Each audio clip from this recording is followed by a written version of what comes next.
Bienvenue à tous, bienvenue dans la Minute OM. Je suis ravi les amis, ravi de vous présenter l'œil, non pas des supporters, l'œil des experts. J'ai essayé de réunir deux immenses experts technico-tactiques. Un qui nous vient tout droit du Danemark, en la personne d'Antonin de Nordics Football. Salut. Bonjour. À toi, Antonin. Salut.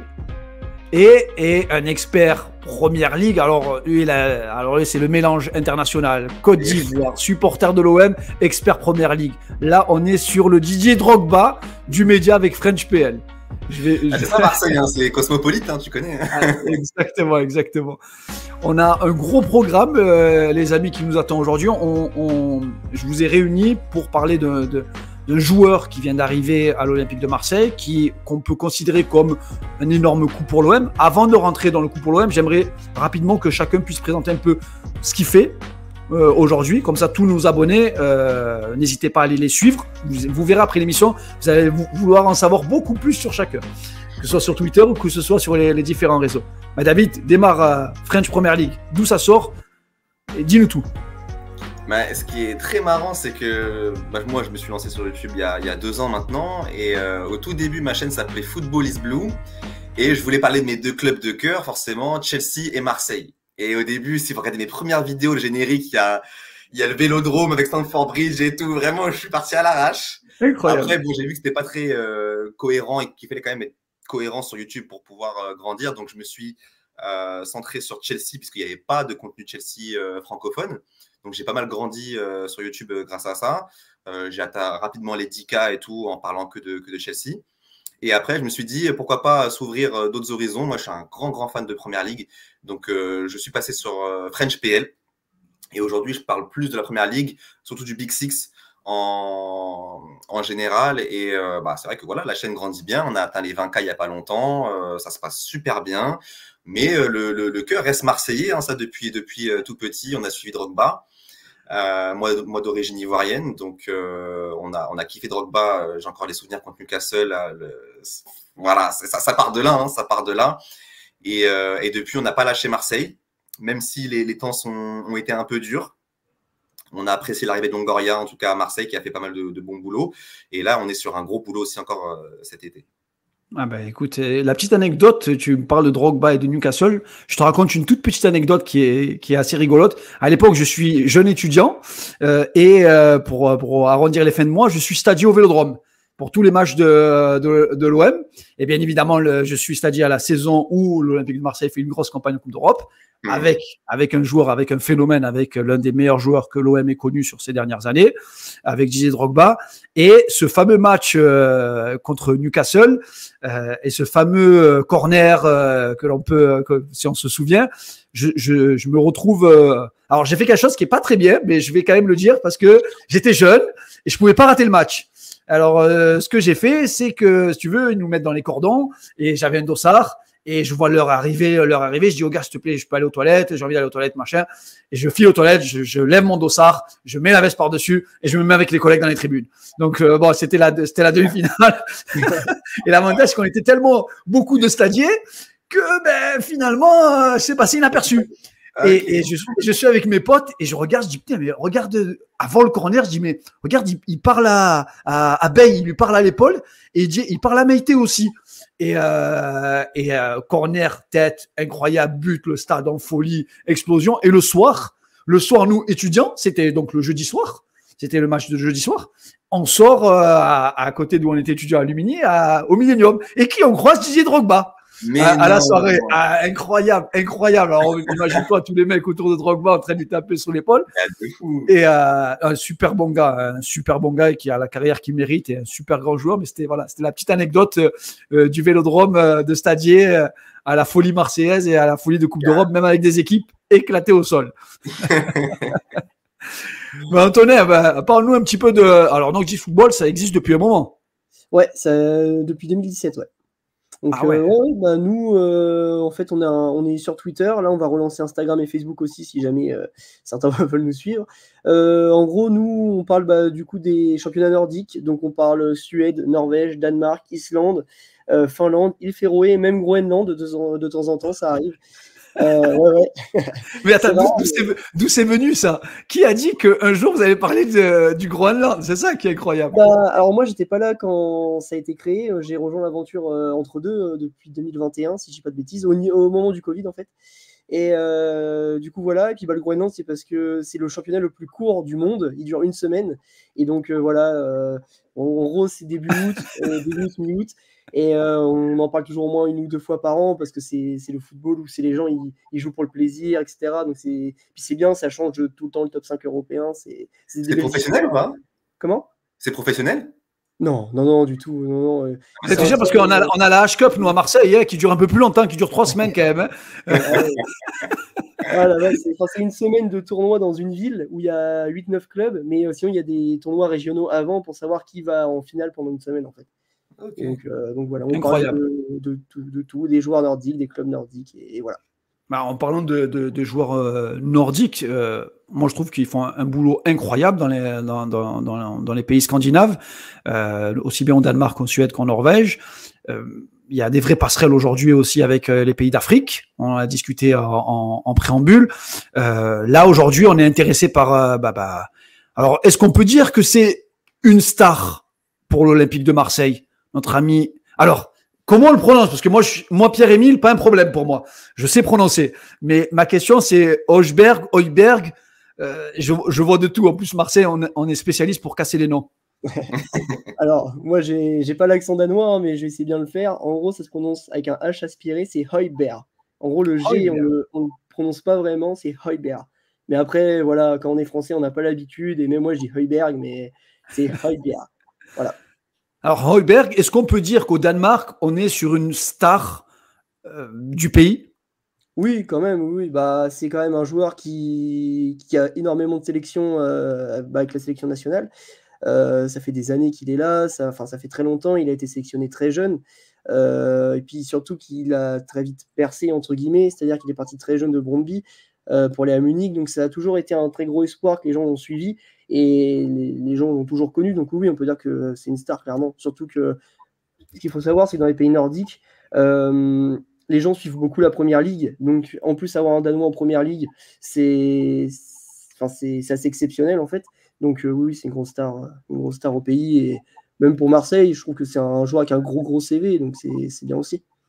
David, la même question. Côté Première Ligue, est-ce qu'on est, je ne parle pas de stars pour la Première Ligue, parce c'est un championnat avec le plus de stars au monde, mais est-ce qu'on est sur un top joueur? Je ne parle pas de la dernière année, mais je parle sur sa carrière. Est-ce qu'on est sur un top joueur à son poste? En plus, tu vois, tu me poses la question de top joueur. Moi, c'est un terme que j'essaie de pas galvauder, le terme top joueur, parce que je vois des gens dire top joueur pour tout et n'importe qui, tu vois. Donc, c'est un terme, j'essaie de faire attention quand je le prononce. Avec Højbjerg, j'essaye en fait d'être mesuré, mais moi, c'est un joueur que personnellement, depuis 2-3 ans, je suis vraiment fan. Depuis que Mourinho l'a ramené, c'est un homme de base de Tottenham, en fait. J'aime beaucoup Conte aussi, donc j'aime beaucoup les coachs qui ont ramené Tottenham dernièrement, et ça a été un homme de base à chaque fois, ça a été un des joueurs les plus réguliers. Donc il n'a pas forcément le côté star, parce que tu connais, pour être une star, il faut avoir aussi tout ce qui va avec. Il faut beaucoup plus de tatouages pour une autre nationalité. C'est ça, mais si on parle purement football, ouais, j'ai envie de dire que sur les 3 dernières saisons, ça a été un top joueur de Première Ligue, à son poste. Je pense que c'est une des références, très régulier. Ça que j'aime beaucoup en fait chez ce joueur, c'est qu'il est très régulier. Il va pas te rater 2 semaines comme ça où il va être nul. Et non, c'est un joueur qui peut te rater un match de temps en temps, mais sur une saison complète, valeur sûre, il est très peu blessé et il est très régulier au niveau. Donc moi personnellement, je trouve que c'est un top joueur à son poste. Ouais. Et côté danois, est-ce qu'il a déjà été capitaine de l'équipe nationale du Danemark? Est-ce qu'il a ce tempérament de leader sur le terrain pour l'équipe nationale? Alors, est-ce qu'il a déjà été capitaine? C'est une bonne question. Je ne saurais pas te dire de tête comme ça. Mais ouais, il a quand même ce tempérament de leader. On sent que, il est là. Il a une présence en fait, que ce soit rien comme le terrain, mais aussi dans les discours, etc., dans le vestiaire. On sent qu'il a une présence. Et c'est le genre de joueur où, par exemple, on peut prendre l'exemple de l'Euro 2024, où on ne peut pas dire que collectivement, ça a été très très fort le Danemark, mais c'était plutôt des individualités. Et on sentait qu'il était là quand même pour rassurer, surtout qu'il y avait des jeunes joueurs, etc. Et il était vraiment là pour rassurer, pour motiver. Il était très présent, et même dans la construction du jeu, en fait, c'est un ensemble. Et déjà, par son utilisation dans le jeu, il est présent, et du coup, il s'en sert aussi pour remotiver l'équipe, pour parler, pour prendre la parole. Voilà. En parlant de l'Euro, il a fait une prestation très, très, très solide. Son meilleur match face à l'Angleterre, probablement. Comme par hasard, j'ai envie de dire. C'est peut-être un pied de nez au coach de Tottenham. Mais pour les supporters marseillais qui... Voilà, après, je poserai aussi la question à David. Il a eu une saison compliquée. Finalement, ça ne s'est pas ressenti avec l'équipe nationale du Danemark dans cet Euro. Non, du tout. C'est ça aussi que je voulais dire. C'est que Højbjerg, c'est aussi un professionnel, en fait, dans le sens où il n'a pas beaucoup joué, et pourtant il arrive à l'Euro comme s'il avait fait une saison dans les jambes, que ce soit en termes physiques, techniques, etc. Et voilà, il s'est toujours entretenu. Enfin, c'est quelqu'un de sérieux, en fait. Donc je pense que c'est aussi important dans un club comme Marseille, où les supporters ont parfois des attentes un peu élevées. Mais, un peu on est l'Olympique de City, si tu préfères. Pour les supporters de l'OM, on est soit City, soit le Real Madrid, en réalité. Ouais, c'est bien d'avoir aussi un joueur comme ça, et je pense que les supporters vont bien l'aimer pour ça, parce que c'est très sérieux. Et justement, c'est ça aussi qui a amené que collectivement, c'était pas forcément très bon le Danemark cette année, mais individuellement, les joueurs, ils ont réussi à se surpasser aussi grâce à ça, parce qu'il était là pour gérer, en fait, que ce soit au milieu de terrain. Voilà. Ouais, j'ai envie de te dire que collectivement, hormis l'Espagne et l'Allemagne dans cet Euro, la France, l'Angleterre, l'Italie, quasiment tous les grosses nations, cet Euro n'ont strictement rien montré dans le jeu. Et le Allemagne-Danemark, c'est vraiment pas passé loin pour le Danemark face à l'Allemagne. Donc, je pense qu'il est artisan aussi de cette équipe. David, toi, sur cette saison, notamment à Tottenham, qu'est-ce qui a fait que le coach, je veux dire, tu prends un nouveau club, tu arrives avec tes principes, ok, tu es un homme de base qui enchaîne 35 matchs par saison. Qu'est-ce qui s'est passé dans la tête du coach, d'Angel? Qu'est-ce qu'il s'est dit? De se dire, lui, je vais le faire rentrer, mais il va avoir que 8 titularisations dans l'année. Et le pire, c'est que, comme tu dis, c'est un homme de base. Et en fait, dès le début, il comptait pas dessus. C'est-à-dire que quand Postecoglou est arrivé, tu as eu quelques semaines après des rumeurs de transfert. On était encore du coup pendant la période de transfert, et il y avait déjà des rumeurs dernières de transfert. Il devait partir je sais plus où, mais il était déjà à vendre, en fait, avant même que la saison ait vraiment vraiment débuté. Donc c'est vraiment, je pense, une question de profil. Je pense qu'il arrivait il savait quel homme il voulait, je pense, pour son milieu de terrain. Moi, j'ai eu beaucoup de mal à comprendre, puisque en soi, il veut des milieux de terrain très dynamiques, qui couvrent du terrain. On voit Bissouma, Pape Matar Sarr, qui ont vraiment excellé à Tottenham. C'est des joueurs très très dynamiques. Franchement, ils sont partout. Tu les vois, en plus, le début de Tottenham était vraiment canon. Et c'est des joueurs qui sont vraiment vraiment partout. Et même si, je ne veux pas dire qu'il est explosif, Højbjerg, mais je trouve qu'il couvre beaucoup de terrain. Il est très actif sur le terrain. Et je dirais pas qu'il colle pas au profil que recherchait finalement Postecoglou. Il y a peut-être autre chose, question de niveau de l'homme, ou j'en sais rien. Il y a peut-être un truc. Mais dès le début, il comptait pas dessus. Et le fait que ce soit dès le début, je trouve que c'est peut-être une raison autre que sportive. Parce qu'en vérité, c'est pas comme s'il s'était rendu compte au fil de la saison que non, ça collait pas. C'est dès le début, il comptait pas sur lui, en fait. Alors que pour moi, je veux rassurer les Marseillais sur ça. Pour moi, ça ne dit en rien que ce joueur est en perte de vitesse ou qu'il a plus les qualités qu'il faut, etc. Au contraire, je trouve qu'il est vraiment encore excellent. 28 ans, au final, peut-être qu'il rentre dans son prime, on ne sait pas. En tout cas, physiquement, il a affûté, il a l'expérience maintenant, comme l'a dit notre ami. Je trouve que c'est un leader qui assume son rôle de leader et tout, que ce soit à Tottenham ou au Danemark. Donc, je n'ai pas compris, personnellement, les choix de Postecoglou par rapport à Højbjerg. Mais moi, en tout cas, fan de Chelsea, l'année dernière déjà, je le voulais à Chelsea. Je me dis, mais ramenez-le en fait, parce que ce gars-là, c'est une valeur sûre. C'est une valeur sûre. Donc là, qu'un an plus tard, il finit ça à Marseille, c'est une prise incroyable, autant sportivement, autant en termes de leadership, comme l'a dit notre ami au niveau de ce qu'il va apporter au vestiaire. En plus, il parle français, mais moi, je trouve que c'est une prise vraiment, vraiment parfaite. Quoi. Je suis totalement hypé. Mais c'est un choc, je vais dire, pour nous, supporters marseillais. Moi, personnellement, donc pour nous, la Minute OM, qui suivons l'OM depuis pas mal de temps et sur le mercato, même le transfert, comment il est arrivé. C'est-à-dire que on a quand même souvent de l'information, on essaie d'être à la pointe du mercato. Ce transfert a été conclu, je ne sais pas à quelle vitesse, mais en tout cas, il a été annoncé le jour même, c'est-à-dire que c'était fait. Il n'y a pas de négociation entre l'OM, Tottenham, etc. Rien n'a fuité sur ce transfert. Alors, c'est très rare à Marseille que rien ne fuite. Ouais. Et j'ai envie de dire, et je profite à ceux qui nous regardent aussi, on a souvent des informations qu'on ne peut pas donner parfois pour éviter que ça puisse faire capoter des transferts. Ouais. Parce que malheureusement, aujourd'hui, les réseaux sociaux, il y a l'avantage et l'inconvénient. L'avantage, c'est que il y a besoin d'informations tout le temps. Donc, il y a pas mal de comptes qui relaient de l'information tout le temps. Mais ça peut faire capoter des deals pour les clubs. Mais un joueur comme Højbjerg à l'Olympique de Marseille, 8e la saison dernière, pas de Coupe d'Europe, avec ce qui s'est passé, 4 entraîneurs, avec ce qui s'est passé avec la folie marseillaise, c'est totalement improbable, c'est totalement incroyable. Et je voulais rentrer un peu aussi dans l'histoire du joueur, parce qu'il y a peut-être des informations dans l'histoire du joueur qui fait que, Antonin, on se retrouve à l'avoir à Marseille. Il a une histoire un peu atypique. Je profiterai à ceux qui nous écoutent de taper sur Nordics Football l'interview, enfin c'est pas une interview, c'était un article que vous avez fait en 2018 sur l'éternel espoir danois, et il a quand même une histoire un peu atypique comme joueur. Est-ce que tu peux nous résumer un peu, parce qu'il arrive très très tôt au Bayern de Munich, il perd son père alors qu'il commence à peine à jouer. Je veux dire, qu'est-ce qui fait que ce mec-là se dit, il y a l'OM qui me veut, je vais venir à Marseille, je quitte la première ligue? Alors du coup, je pense pas qu'il y ait vraiment de gros liens entre son histoire quand il était jeune et Marseille du coup. Mais ouais, dans sa vie, c'est vrai que ça n'a pas forcément. Enfin après, ça arrive à tout le monde, on va dire, mais ça n'a pas forcément été toujours très simple. Et c'est ça en fait, au moment où il commence vraiment à percer entre guillemets, très jeune à Munich, il perd son père, donc ça le met un peu dans un état mental, c'est compliqué quoi. Et du coup, après, s'en est suivi. Attends, je vais reprendre mes notes parce que de mémoire, c'est voilà, c'est ça, un prêt à Augsbourg où justement il commence à montrer toutes ses qualités en fait. Donc de fil en aiguille, il continue à jouer. Il s'impose au Bayern de Munich quand même assez jeune, ce qui est quand même assez incroyable. Et après, directement, il part en première ligue. Qui est pour moi là où il explose vraiment et où il prend vraiment toutes ses marques.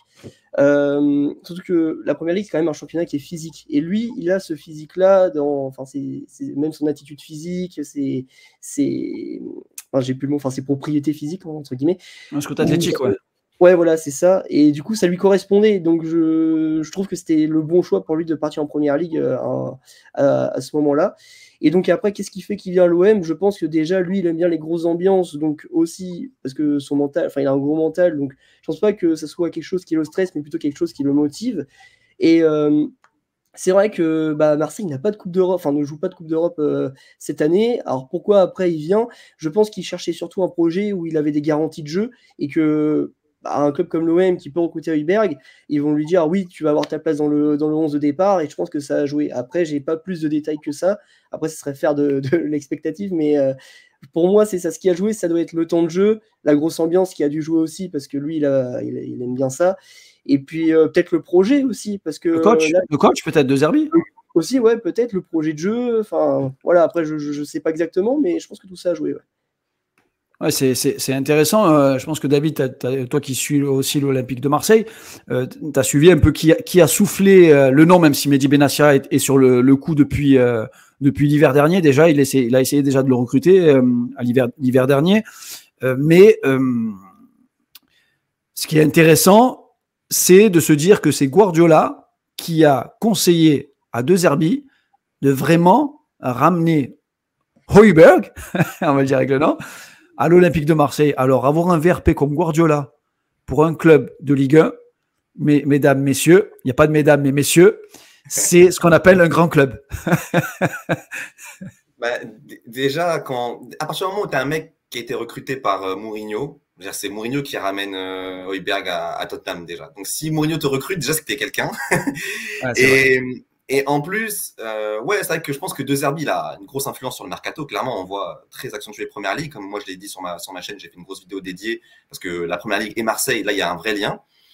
Et je pense que clairement, moi, je suis sûr que De Zerbi est impliqué dans le discours qui a ramené Højbjerg comme ça aussi rapidement, c'est que le mec a dû être convaincu. De Zerbi, mine de rien, même si là, la deuxième partie de saison, c'était compliqué avec Brighton, De Zerbi, c'est quelqu'un qui a eu un vrai impact en première ligue.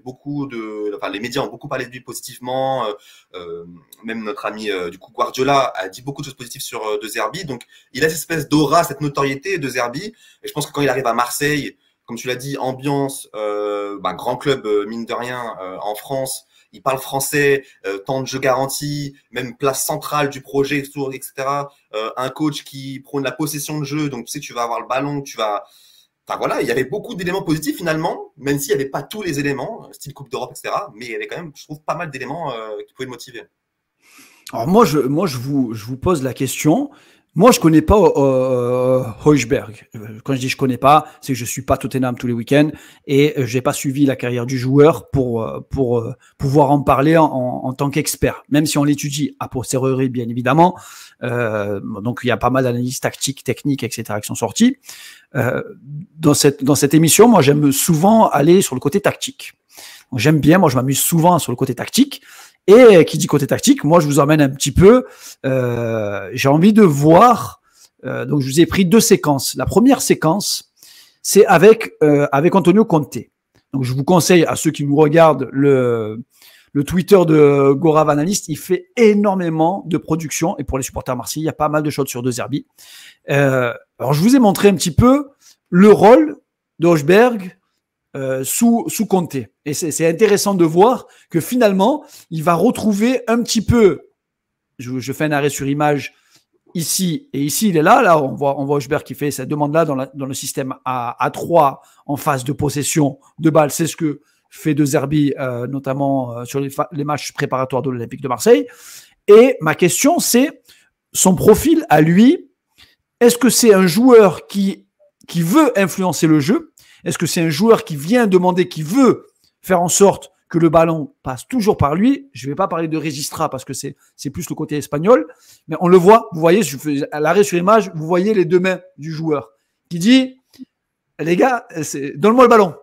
Alors, est-ce que vous estimez, vous, aujourd'hui, que c'est un joueur type, je vous donne un exemple de joueur parce que j'aime beaucoup ce joueur-là, est-ce que vous pensez est-ce que ça peut être un peu le Granit Xhaka du côté du Bayer Leverkusen, un joueur comme Højbjerg? Est-ce que c'est quelqu'un qui veut beaucoup de ballons, qui touche énormément de ballons?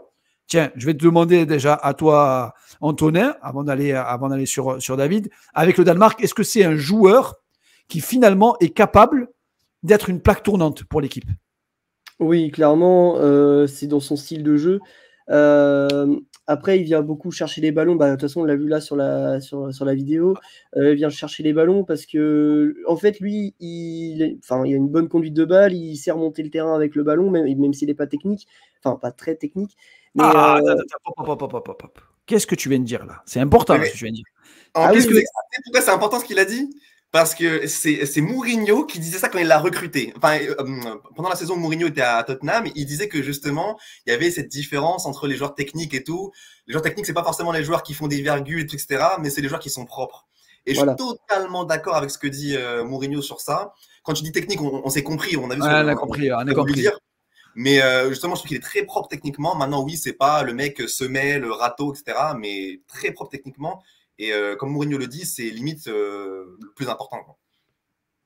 Ouais, ça veut dire qu'aussi bien avec le Danemark qu'avec Tottenham, c'est un joueur qui en moyenne touche entre 80 et 90 ballons par match. On est vraiment sur. Est-ce qu'on peut le comparer à Xhaka, à Granit Xhaka? Tiens, notamment au Bayer Leverkusen. Je parle vraiment au Bayer Leverkusen, plus peut-être qu'à Arsenal. Alors, je trouve le parallèle avec Xhaka très pertinent. Honnêtement, il est ultra pertinent. En plus, pourquoi? Parce que on a le Bayern de Alonso et donc le Tottenham de Conte. C'est 2 équipes qui évoluent avec une défense à 3 et des pistons. Et donc avec un double pivot devant la défense. Moi, pareil, je suis très très fan de ce système-là et j'ai aussi expérimenté avec Tuchel du côté de Chelsea. Donc je connais parfaitement ce système-là. Et dans ce système-là, il y a des joueurs qui sont parfaits. Et ces joueurs-là, c'est les Xhaka, c'est les Højbjerg, et à Chelsea, il y avait également Kovacic. Et ces 3 joueurs-là, je les trouve très, très similaires. Pourquoi? je demande dans le côté volontaire. Et je trouve que les images que tu as montrées sont. En fait, ça me fait rire parce que c'est exactement la vision que j'ai du joueur. Les joueurs volontaires comme ça, qui ne se cachent pas, qui sont toujours là en train de demander le ballon. Donc, Xhaka, Kovacic, Højbjerg, je kiffe ce type de profil-là. Je kiffe trop. Et c'est totalement ça, Højbjerg. Et comme je dis, c'est pour ça qu'il c'est un joueur qui assume sa responsabilité. Il est là, il veut le ballon, il veut que ça passe par lui. J'aime beaucoup trop ce type de joueur. Beaucoup trop. Ouais, alors là, alors toi, pour nous hyper, attention, mec. Tu sais qu'à Marseille, on ne te lâche pas quand tu fais les choses comme ça. Tu le sais, ça. Hein.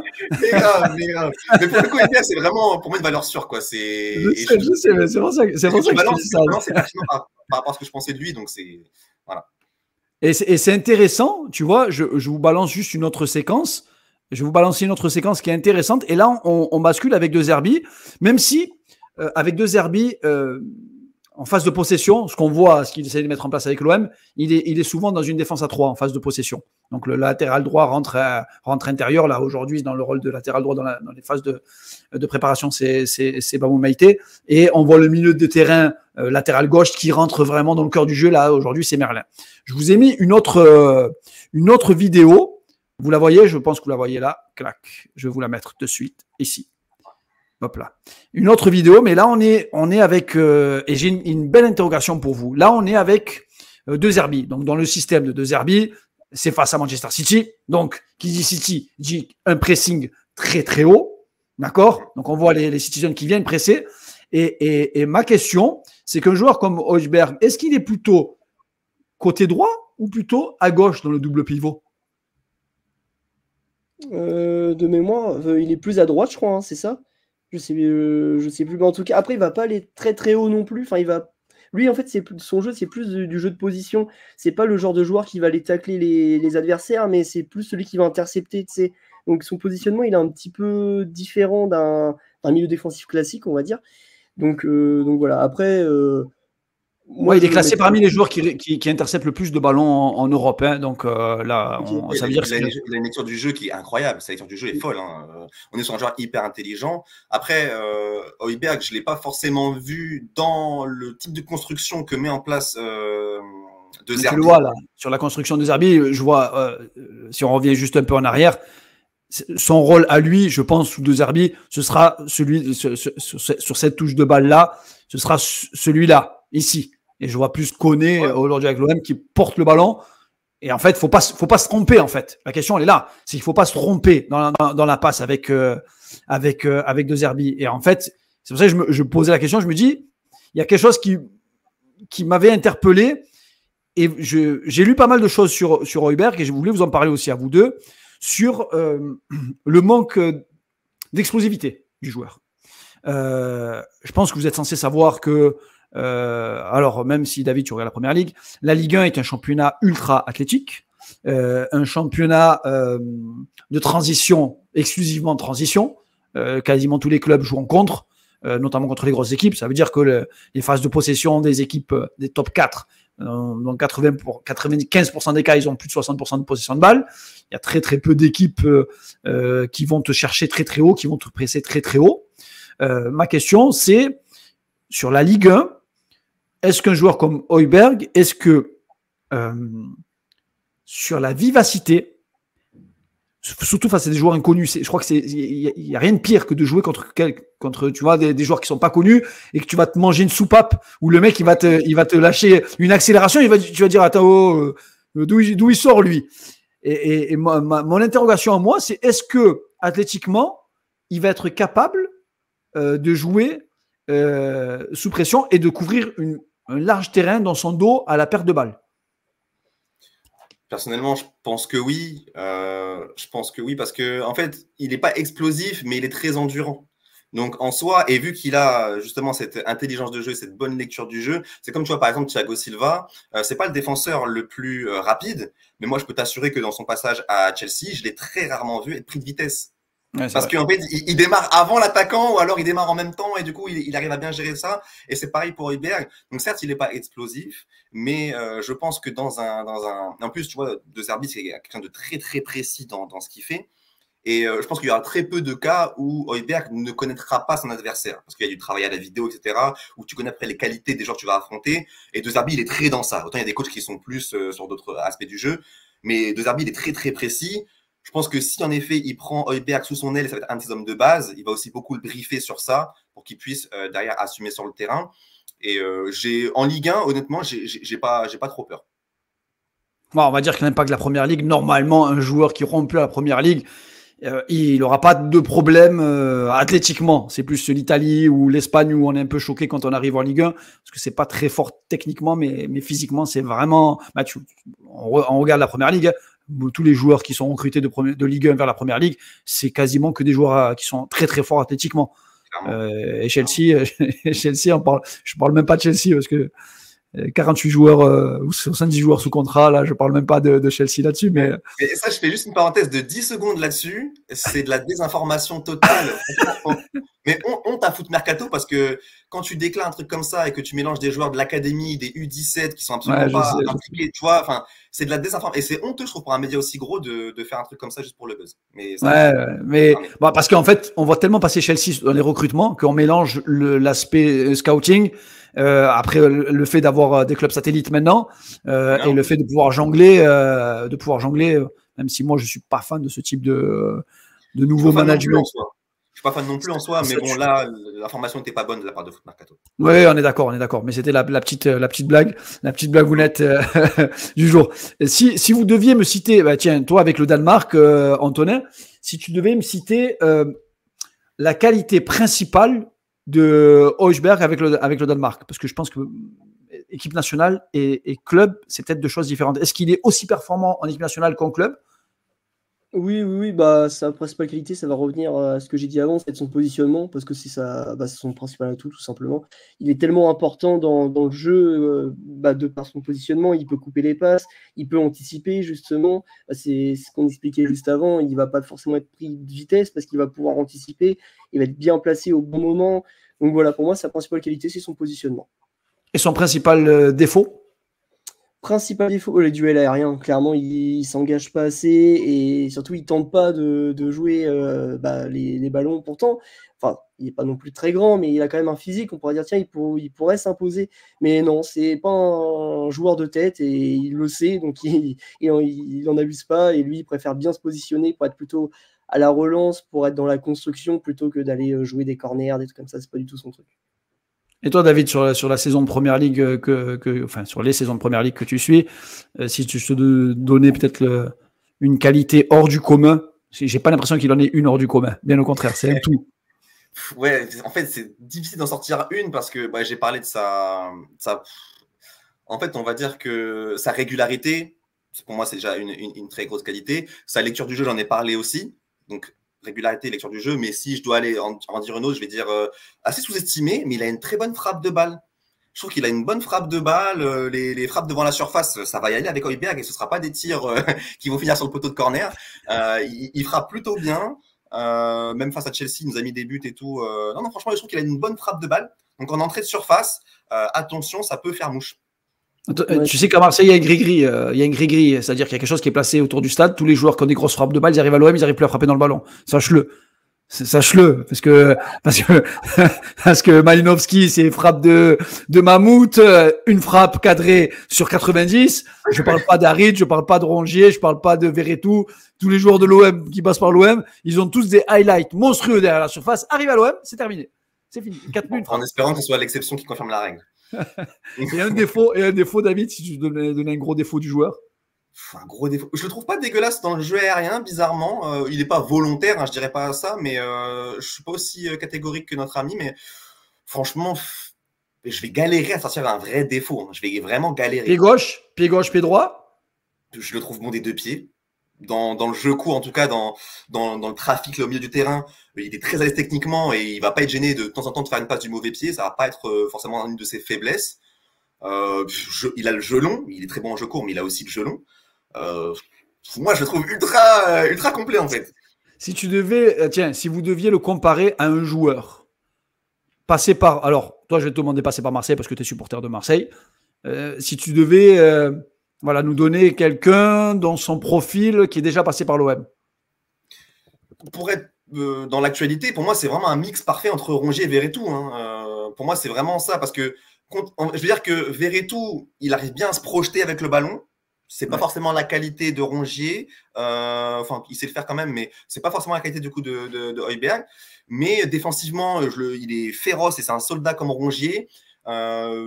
Offensivement, je trouve qu'il peut apporter, même s'il ne va pas forcément se projeter avec le ballon au pied, mais il peut, en un clin d'œil, te faire progresser le jeu grâce à son jeu de passe. Moi, je trouve que c'est vraiment un mix entre Rongier et Verretou. Et toi, Antonin, si tu veux comparer un joueur allez, je vais pas dire un grand joueur du Fessi, peut-être un grand joueur Danemark, ou un joueur que tu as en tête qui a une ressemblance avec Højbjerg, peut-être un joueur danois ou pas? Non, bah moi, du coup, j'avais regardé un petit peu par rapport à Marseille s'il y avait des joueurs qui pouvaient lui correspondre, et j'étais tombé sur un tweet. Alors, je ne saurais pas redire le compte, mais ouais, c'est ça. Il avait beaucoup comparé à Rongier. Après, enfin, on sent que c'est deux styles différents, mais c'est les mêmes caractéristiques, on va dire. Et voilà, pour moi, ça se rapproche de Rongier, mais voilà, pour moi, c'est tout. Je sais pas, je saurais pas. Je suis d'accord. Mais... Il lui ressemble sans trop lui ressembler. Je suis d'accord. Il y a un truc où je suis grave d'accord avec toi. C'est incroyable, vous dites ça parce que faites attention, Rongier est peut-être le joueur le plus clivant pour les supporters de l'Olympique de Marseille. Tu as la team Rongier, dont je suis auteur et co-auteur d'une biographie sur Rongier qui racontera son histoire parce que je le défends bec et ongles. J'aime beaucoup Rongier, mais je me fais massacrer sur les réseaux sur ça et j'assume totalement. On peut aimer ou on ne peut pas aimer, mais moi je suis fan du joueur et du profil du joueur. Mais pour autant, il y en a qui le détestent. De l'autre côté, vraiment, il cristallise une frustration incroyable. Même des groupes de supporters lui ont dit tu es trop gentil. Alors, est-ce que Højbjerg, il est trop gentil aussi? Ou est-ce qu'il est dur sur l'homme? Ou est-ce qu'il est agressif? Ou est-ce qu'il est méchant? Bon, moi, je dirais ni l'un ni l'autre. Il est comme il est. Genre, il est agressif, mais dans le bon sens du terme. C'est pas quelqu'un qui va se laisser marcher dessus, clairement. Hein. Surtout que maintenant, à 28 ans, il en a vu. Hein, surtout, c'est ça que je voulais dire tout à l'heure, c'est qu'il a été formé dans le championnat danois qui est très, très physique. Les championnats nordiques sont très physiques. Donc, ça joue aussi. Il a connu la Bundesliga pendant longtemps, qui est aussi un championnat physique où ça va très vite. Donc, c'est pas un joueur qui va se laisser faire. Et il est agressif, mais dans le bon sens du terme, quoi. Moi, j'ai une anecdote sur le joueur. Vous pouvez me confirmer ou pas. Sur son un peu, j'aime bien chercher un peu des choses qui sortent un peu de l'ordinaire. Et j'ai une anecdote sur lui. Alors là, on n'est pas sur la partie sportive, mais extra-sportive. Au sorti d'un match de Manchester, face à Manchester avec Tottenham. Alors, si je ne me trompe pas, je pense qu'il est aussi sur le terrain quand il y a la crise cardiaque aussi d'Eriksen. Il est déjà sur le terrain à cette période-là. Et Tottenham-Manchester, il y a quelques années, il se retrouve en sortant avec son véhicule et il y a un supporter qui fait une crise cardiaque et Højbjerg descend de sa voiture, etc. Et il va faire un massage cardiaque le temps que les secours arrivent. Et derrière, finalement, le supporter a pu être sauvé. Donc ça, c'est quelque chose qui montre peut-être aussi un caractère, quelque chose d'important sur le profil du joueur. C'est-à-dire qu'on est vraiment sur un bonhomme, sur un homme qui n'a pas peur de... Tu vois, quand il va découvrir Marseille, le Vélodrome, etc., ça veut dire que c'est quelqu'un qui n'a pas peur de prendre ses responsabilités aussi bien sur le terrain qu'en dehors du terrain. Ouais, et puis pour faire un parallèle, j'ai vu ça, j'étais pas au courant, j'ai vu ça sur un compte de l'OM cette semaine. Il est aussi bénévole à la Croix-Rouge au Danemark. Il aide pour toutes les personnes à Gaza, etc. Donc on sent. Et puis en plus, il en a pas parlé, c'est des gens qui ont découvert ça en fait. Et ça, voilà, c'était pour faire un parallèle avec ce que tu viens de raconter et pour dire que c'est quelqu'un, quoi. Il en parle pas, mais il agit en fait. C'est ça moi, c'est ça que j'aime bien aussi avec ce joueur-là. C'est qu'on va pas en entendre parler dans tous les médias, il va pas fanfaronner et tout. Et par contre, le boulot, il va être fait et ça va être carré, quoi. Totalement. Ouais, non, vraiment, ça, David, c'est les recrues qui restent 4, 5 ou 6 ans, mais on connaît trop l'OM. On connaît Pablo Longoria aussi. C'est trop, et justement, j'espère vraiment de tout mon cœur qu'il va rester longtemps à Marseille parce que tout ce que vous dites là, ça confirme ce qu'on pense du joueur. En fait, très sérieux. Là, les anecdotes extra-sportives montrent aussi que c'est un bonhomme. Moi, tout à l'heure, j'ai dit le terme soldat. C'est ça, en fait. C'est le même champ lexical qui ressort, en fait, parce que le gars, ultra validé de mon côté, en tout cas, c'est ultra validé, hein, vraiment. Ah bon, en tout cas, je pense qu'on a fait le tour sur le joueur, les gars. On a fait, j'avais dit 20 minutes, on est à 40 minutes. Donc, c'est totalement impossible, 20 minutes.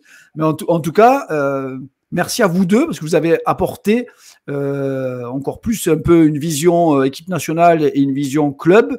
C'est important parce qu'il y a beaucoup de joueurs qui sont très forts en équipe nationale et qui ont du mal à enchaîner en club. Et il y a l'inverse, très forts en club et qui ont du mal en équipe nationale.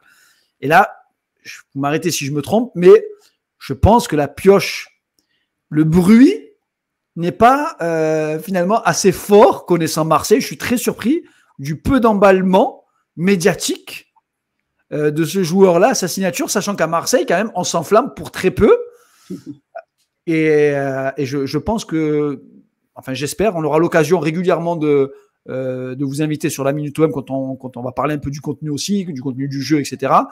Parce que là, on a un Danois à l'Olympique de Marseille, on a beaucoup de joueurs de Première Ligue, David. Donc là, là, on va s'amuser là pendant l'été. Et il y a beaucoup de pistes en plus sur le mercato en Première Ligue. Mais je pense que pour aujourd'hui, 40 minutes, c'est assez costaud. Ils vont avoir de quoi digérer. Et donc, n'hésitez pas tous à vous abonner aussi bien à notre chaîne YouTube, bien évidemment, et à French PL aussi, parce que la chaîne YouTube, elle est vachement intéressante. Et on aura l'occasion de parler de Zerbi aussi, parce que tu as dit des choses, mais ça viendra sur une autre vidéo, ça. Il va falloir qu'on s'explique, mon ami. Et Nordic Football, j'espère que tu te relanceras sur les réseaux. Je pense qu'il y a pas mal de réseaux qui sont demandeurs de contenu de qualité. Il y a YouTube, il y a TikTok aussi qui est en train de monter aussi. Et je pense que c'est important d'avoir des créateurs de contenu qui proposent des choses un peu différentes. Et en tout cas, je vous remercie vraiment pour cette première émission avec la parole des experts supporters. J'ai envie de dire, on est supporters, experts et on est passionnés tous ensemble. Encore une fois, merci à tous et on se retrouve très, très, très bientôt avec un gros live qui va arriver mercato. Et je sais que les supporters de l'OM, vous aimez le mercato. Limite plus que les matchs. Hein. Merci à tous les amis.